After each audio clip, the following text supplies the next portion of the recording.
Hey guys, this is Felicia Michael, host of The Reinforcement. Today we have on the show Nashawn Colley, who is a personal trainer and wellness coach. He produces his own blog and podcast series on health and wellness issues.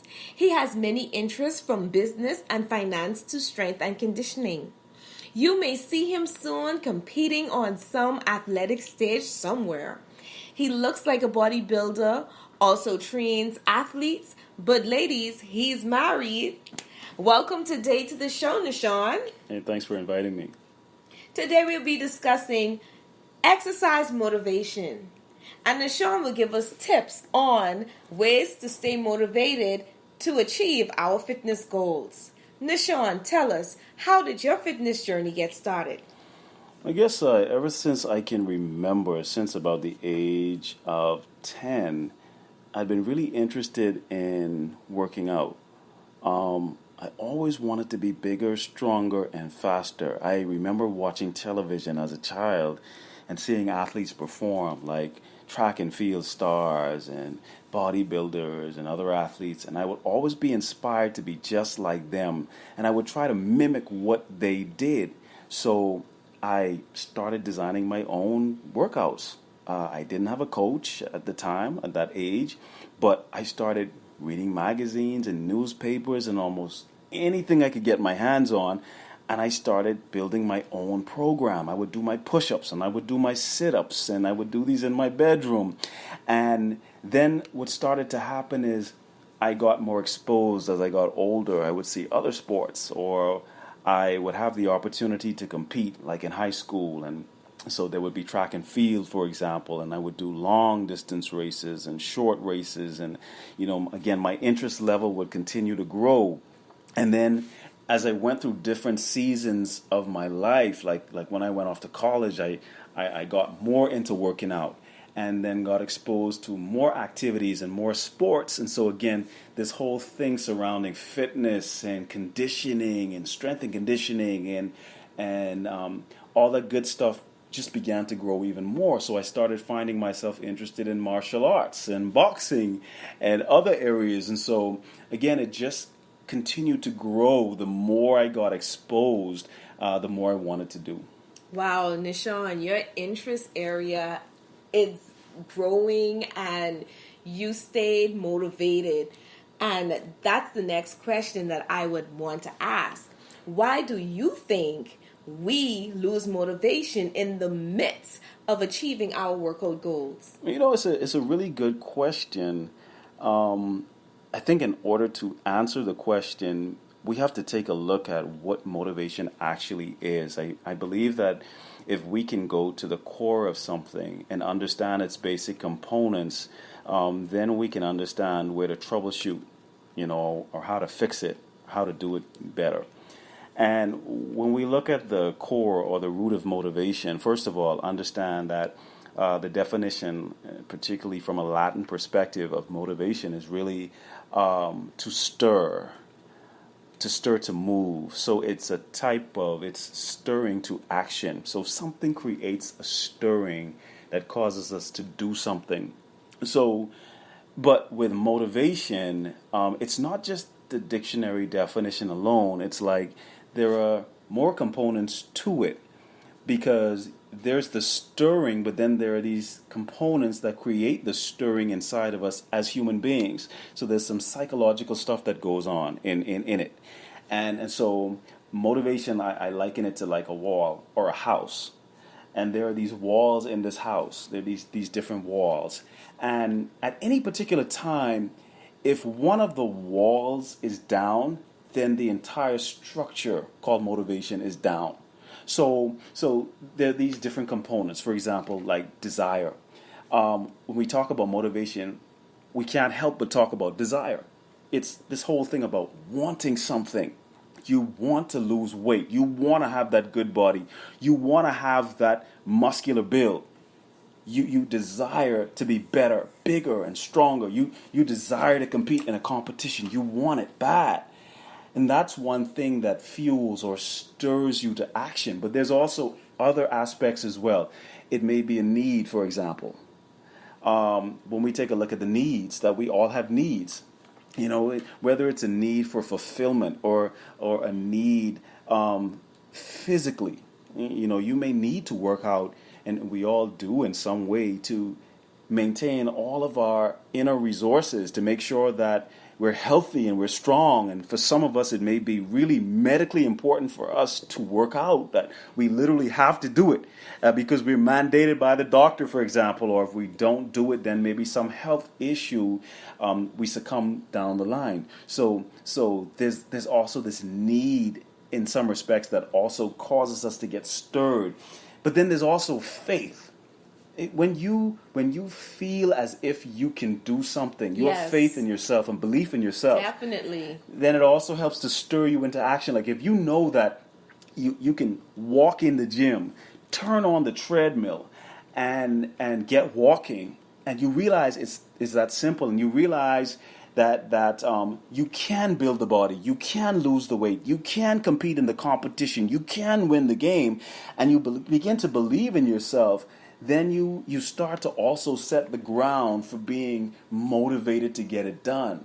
And there's other aspects, and I'm just going to talk about one more, and that last one is also knowledge and information. When there's also information present, you become aware as to how to do something, how to lose weight. Or you become aware as to how to join a federation so that you can participate in some competition.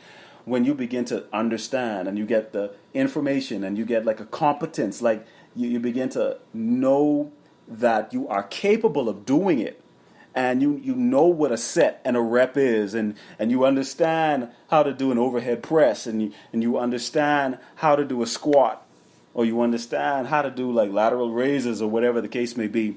It also helps to build your self-esteem and your self-confidence. The thing is, on any particular day, if one of those things are down, the entire motivation structure suffers. Right. So what we have to do is we have to build the walls, and also we have to make sure that we inventory and understand exactly what thing is being affected at what time. Because on one particular day, you may have a bad day, just a series of things that didn't go right, and all of a sudden your desire is affected, your desire is low. Yes. Or you find that after a couple of weeks you're not seeing any results, and you're losing faith in the whole process, and so that area may be low. So whatever area is low, or whichever wall is down, you have to build it back up. Encourage yourself. Go back to your roots as to why you're doing this in the first place. But tell me, Nishan, you talk about your desire being low, and I think that's going to be important for the audience to know. Discuss ways on how we could build a consistent regimen when sometimes we're not feeling like it. Mm-hmm. Well, I think several things, but going back to this thing called why. Why are you doing what you're doing in the first place? Yes. You have to have a why in the midst of everything that you're doing. Like, you can't just get up and say, I'm going to the gym to work out because your friends are working out. You can't just say, I'm going to compete in a competition. I'm going to be the best. I'm going to be world renowned because someone else is doing it. I mean, even if that's like an initial thing that you think about or that catches your attention, that cannot be the ultimate reason that keeps you doing it. You got to develop like an intrinsic reason why you're doing what you're doing. Oh, that is beautiful. It has to go to the core of you. It has to, yes. Exactly. It has to be something that goes to the core, like it really empowers you somehow. It adds meaning somehow. Mm-hmm. Like, when I do this thing, it makes me feel significant. It gives me meaning. Yes. It breathes life into me. It makes me feel young again. It makes me feel purposeful. It has to be a why, even if it's like, okay, your kid seeing you work out is your why. It makes it gives you a reason. Or even if it is something like your why is to look good, it's got to be something that is critical to you, that you latch on to. Mm-hmm. And then from there, you've got to begin to connect goals. You got to build goals from that why. So if your why is to look good, right, is to feel good, to be big, to be strong, then you now have to begin to think about what it's going to take to get that to take place? Right. What are the goals that you're going to have to set? How many days a week are you going to have to do this thing? Are you going to achieve this in 6 months, a year? It's got to be realistic. It's got to be honest and true. It can't be too far above you. It can't be too low. It's got to be just enough to give you a challenge. So if you said in 6 months' time, I want to have a better body, yes, or in a year's time, I'm going to compete in a competition, then you base that off of your why, as to why you want to compete. Yes. Then that gives you your goal. And then after that, you develop all these action steps. Like you're going to go 3 days a week or 4 days a week. Awesome. You're going to go to this particular gym. Yes. You're going to work out this particular way. You try different things to come to these action steps. I mean, like for example, like just because your friend works out in the gym doesn't mean you have to work out in the gym. It may be better for you to do the bicycle. It may be better for you to walk. It may be better for you to do body weight. It may be better for you to do Tabata or some other type of exercise form. There are different things that work differently with different people. We all aren't the same. So you have to find that thing that gets you moving and grooving and that keeps you going and that keeps you passionate. And when you find it, you keep doing it, and then you keep finding out like what interests you. Yes. And then after a while, you got to keep on doing an inventory or a check. Oh, that's good. You can't just say you're going to do this thing without checking up on yourself. Yes. You must do an inventory. So at the end, for example, of every week, you got to check in with yourself and be honest with yourself. Did I work out like I should this week? Do I go in the gym and talk too much and don't really get a good solid workout in?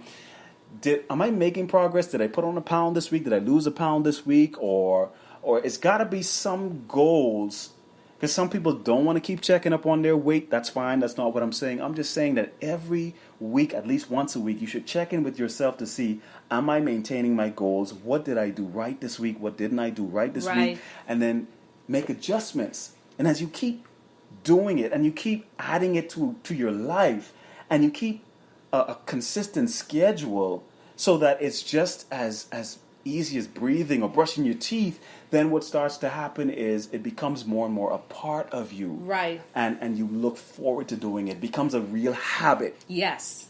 And a habit is what we're looking for. A habit is Right. something that we're looking to achieve, and we want results. Mm-hmm. And at the end of the day, that's what we're looking for. Results is going to make us happier, better people. And I just want to close with this.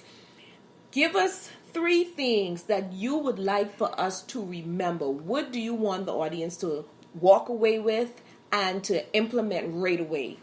Well, I guess one thing would be to not be afraid. Do not be intimidated or afraid. If you're going to the gym, if you're going to start a new routine, sometimes it can be very fearful. You think about what people are going to think, and you're wondering about how they see you. What's important is don't worry about how you look, how they look. Keep your eyes on you. Yes. I guess maybe That's good. that could be 2 different things. One thing is don't be intimidated. Don't be intimidated. You know, don't because someone looks real good. Right. And the waist is small or they got the abs and the guns. Don't be intimidated by that. You just focus on you. Maintain your focus on you. And when you make yourself like your own, what's the word I'm looking for? You know, when you make yourself your own standard, in a way, you're not competing against anybody but yourself. And you're not comparing yourself You're to not anyone. comparing yourself. It takes all of that pressure off.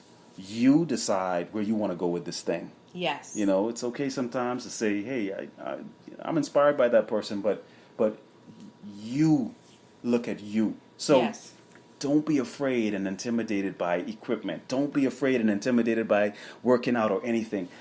Keep your eyes on you. And the final thing I would say is keep learning. Yes. Always keep learning. Get as much information as you can and never give up on learning. This is the end of our talk today. Thanks for tuning into The Reinforcement. Nishan, thank you for stopping by.